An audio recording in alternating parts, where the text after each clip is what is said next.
बॉलीवुड या यूं कहिए Indian films and web series में जब बिहार को दिखाया जाता है तो वहाँ के फिल्म मेकर्स का विजन क्लियर होता है कि बिहार मतलब गरीब लोग दिखाना है, अमीर है तो ऊटपटांग कपड़े पहने दिखाना है और सबसे अहम कि वहाँ केवल मार काट ही दिखाना है, क्योंकि जो फिल्म मेकर्स बिहार पर फिल्म बनाते हैं वो बिहार को इसी रूप में जानते हैं।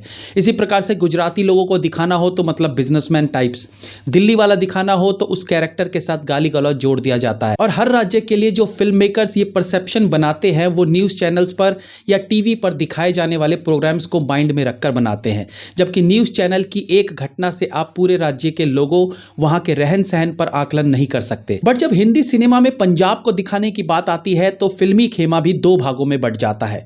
एक करण जौहर टाइप्स डायरेक्टर जिन्हें लगता है कि पंजाब मतलब सरसों के खेत, स्लो मोशन में भागता हीरो और गाना गाती हीरोइन, सीन्स के बीजीएम में बल्ले बल्ले बुरा बुरा होना तो मस्ट है। कैरेक्टर्स हमेशा मजाक करते रहते हैं, फनी होते हैं, बाकी उनकी जिंदगी में कोई टेंशन है ही नहीं।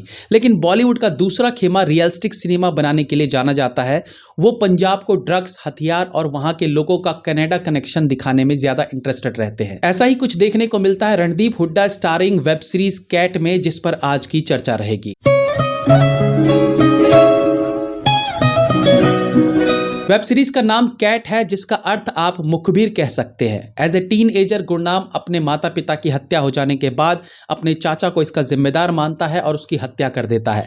और इसी के पैरेलल गुरनाम की उस कहानी को दिखाया जाता है जब वो 30-35 साल का हो चुका है और उसे वही काम करने के लिए कहा जाता है जो वो टीन एज में पहले भी कर चुका है, यानी मुखबिरी। टीन एज में मुखबिरी क्यों की और जवानी में मुखबिरी क्यों की, दोनों के कारण अलग अलग हो सकते हैं, लेकिन मुखबिरी के वक्त उसकी जो फीलिंग होती है वो सेम रहती है, चाहे वो एज ए टीन एजर हो या जवानी के समय में। वेब सीरीज में कहानी को आजकल पास्ट और प्रेजेंट में पैरेलल दिखाने की प्रथा सी चल पड़ी है। रीजन है कि इस तरह से ऑडियंस के मन में सवाल चलता रहता है कि पास्ट की कहानी का प्रेजेंट की कहानी से कैसे कनेक्शन जुड़ेगा। इसलिए शुरुआती नंबरिंग दिखाने से पहले कहानी जो है हमेशा पास्ट की दिखाई जाती है, जो 8 से 10 मिनट की रहती है, और फिर बाकी कहानी प्रेजेंट में रहती है। इस तरह से वेब सीरीज को दिखाने की शुरुआत जहां से भी हुई हो, बट ये तरीका अच्छा है ऑडियंस को एंगेज रखने का। इस बार भी एज यूजुअल पंजाब की पृष्ठभूमि पर बनी इस वेब सीरीज में मेन फोकस ड्रग्स पर किया गया है। एक बार फिर पंजाब का वो काला सच दिखाया गया है जो लोगों से छुपा नहीं है। लेकिन यही चीज उड़ता पंजाब में भी दिखाई गई थी तो उसमें ढेर सारे कट्स देखने को मिले थे। सेंसर उसे पास ही नहीं करना चाहती थी और वही चीज यहां भी दिखाई गई है, बट ये वेब सीरीज है बेलगाम।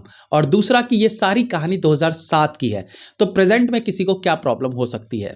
स्क्रीन प्ले कसा हुआ है, बट कुछ मौकों पर स्क्रीन प्ले राइटर जस्टिफाई नहीं कर पाते कि ऐसा क्यों। कुछ जगहों पर सीन्स के घटने से जिस तरह का इमोशन क्रिएट होना चाहिए, फील होना चाहिए, वो नहीं हो पाता।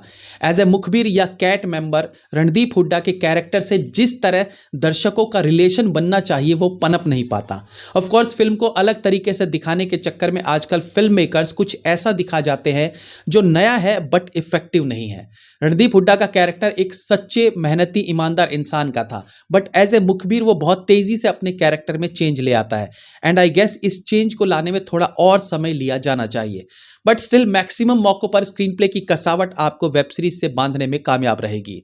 वेब सीरीज के लीड रोल्स में रणदीप हुड्डा के अलावा सविंदर पाल विक्की, हसलीन कौर, गीता अग्रवाल, दानिश सूद और जयप्रीत सिंह नजर आते हैं।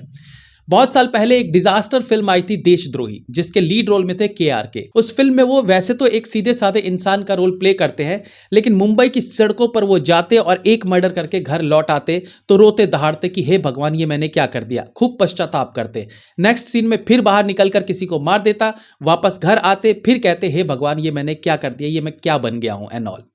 ऐसा ही कुछ फील हुआ इस वेब सीरीज में भी, जहां रणदीप हुड्डा किसी को मारते समय ज्यादा नहीं सोचते, बट उसके बाद उसका दुख जरूर मनाते। ऑफ कोर्स दोनों फिल्मों का कोई कंपैरिजन नहीं है, बट सिचुएशन सेम थी। एक्टिंग की बात करें तो रणदीप हुड्डा एक ऐसे एक्टर है जो कभी निराश नहीं करते। उनकी एक्टिंग में सच्चाई नजर आती है जो कम एक्टर्स के अंदर होती है, और इसी सच्चाई के कारण उन्हें अपने किरदार के अंदर उतरने में परेशानी नहीं होती। हालांकि वो हरियाणा से है, लेकिन सिख के किरदार को उन्होंने बहुत अच्छा निभाया है। एक कंफ्यूज्ड मुखबिर के तौर पर वो सच और झूठ के ऐसे दौराहे पर खड़े रहते हैं जहां से उनके लिए ये फैसला करना मुश्किल हो जाता है कि वो जो कर रहे हैं वो सही है या गलत। फिल्म के दूसरे एक्टर सविंदर पाल विक्की अपने किरदार के साथ पूरा जस्टिस करते हैं। एक पुलिस ऑफिसर के तौर पर उनका किरदार भी कंफ्यूज करता है कि वो सच्चाई की तरफ हैं या बुराई की तरफ। जैसे जैसे एपिसोड्स आगे बढ़ते हैं हमें पता चलता है कि सविंदर पाल विक्की का किरदार कहीं ज्यादा बड़ा और पावरफुल है। लेडी पुलिस के किरदार में हसलीन कौर भी अपने रोल में अच्छी लगी है। इनके अलावा दक्ष अजीत सिंह अपने 3-4 एपिसोड के काम में काफी इंप्रेस करते हैं। उन्हें ज्यादा से ज्यादा स्क्रीन पर देखना दर्शकों को अच्छा लग सकता है। फिल्म में कई बार धार्मिक और पॉलिटिकल एजेंडों पर भी रोशनी डाली गई है। पंजाब में बढ़ते कन्वर्जन को लेकर भी इशारा किया गया है, जब एक सीन में एक ही घर में बाप वाहेगुरु की पूजा कर रहा होता है और दूसरे कमरे में बेटी ईसा मसीह के आगे हाथ जोड़े खड़ी थी। इस सीन में भी बिना कुछ बोले सारा मामला समझ आ जाता है। और भले ये 2007 की कहानी है, लेकिन ये कन्वर्जन वाला माहौल आज के समय में पंजाब में बहुत तेजी से हो रहा है और फिल्म में इस कन्वर्जन का रीजन भी बताया गया है। इसके अलावा आतंकवाद, कनाडा, रॉक स्टार्स के पीछे दीवानगी, इन सभी पॉइंट्स पर भी फोकस किया गया है। सिनेमेटोग्राफी अच्छी है। मास्टर शॉट में खेत खलिहान को दिखाना हो या छोटे कमरे में दो लोगों के बीच संवाद, सिनेमेटोग्राफर ने सीन को हल्का नहीं रखा है। पहले ही एपिसोड में वायलेंस का एक खतरनाक सीन दिखाकर यह बता दिया जाता है कि फिल्म में मिर्जापुर लेवल का वायलेंस हो सकता है। हालांकि उसके बाद कुछ हद तक वायलेंस कंट्रोल में रहा है। गाली गलौज में ये मिर्जापुर से कभी कभी ऊपर ही नजर आती है। एंड ऑफ कोर्स कुछ 18+ वाले सीन्स भी हैं जिनके लिए OTT पर अलग से छूट मिली रहती है। BGM ठीक है। संवादों को ज्यादा फिल्मी ना करते हुए रियलिस्टिक रखने की कोशिश की गई है। डायरेक्शन अच्छा है, बट जैसे कि स्क्रीन प्ले में कुछ लूप होल्स की बात मैंने की थी, तो उसकी कुछ जिम्मेदारी डायरेक्टर साहब को भी लेनी चाहिए। आजकल वेब सीरीज को एक बार में पूरा खत्म ना किए जाने का चलन है, जिसका कारण है फिल्म मेकर्स का लालच। वो फिल्म को ऐसे मोड पर छोड़ेंगे कि कहानी को आगे बढ़ाने के लिए स्पेस बचा हुआ हो, क्योंकि अगर पहला सीजन अच्छा चल गया तो उसके नाम पर सेकंड सीजन की शुरुआत की जा सके। लेकिन 6-7 घंटे का समय देने वाले दर्शकों को पहले सीजन के आखिर तक भी एक सेटिस्फाइंग एंडिंग देखने को नहीं मिलती। मेरी तरफ से 3 stars. Have a nice day.